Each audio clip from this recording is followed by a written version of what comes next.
I thought the noises above my bedroom were just old pipes.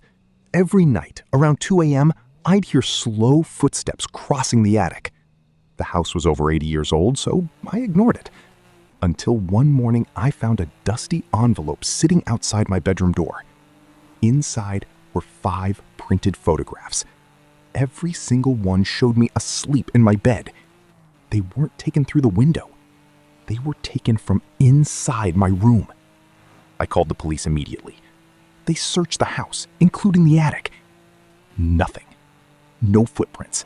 No signs of anyone living there. The officer smiled and told me old houses make strange sounds. He suggested installing security cameras. I barely slept that night. The next evening, I bought 3 cameras. One faced the front door. One covered the hallway. The last pointed directly at the attic entrance. At exactly 2:14 a.m., the attic door slowly opened. But no one came out. The motion detector never triggered. The door simply opened by itself.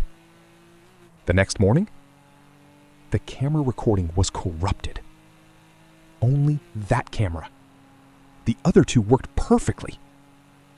I climbed into the attic myself.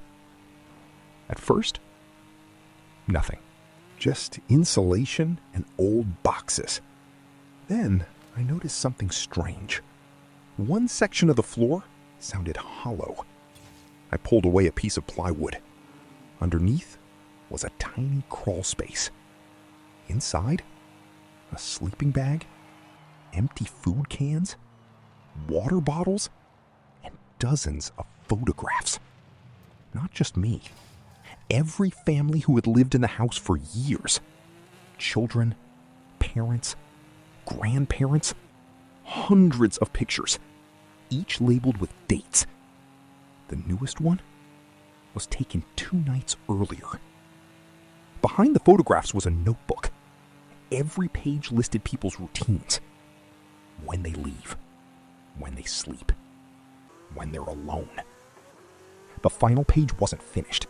It only had today's date and one sentence. He finally found the room. I ran downstairs and called the police again. This time, they discovered a narrow tunnel connecting my attic to the abandoned house next door. Whoever had been living there escaped just minutes before officers arrived. They never caught anyone. I moved out the following week. But before leaving, I checked the attic one last time. The notebook was gone.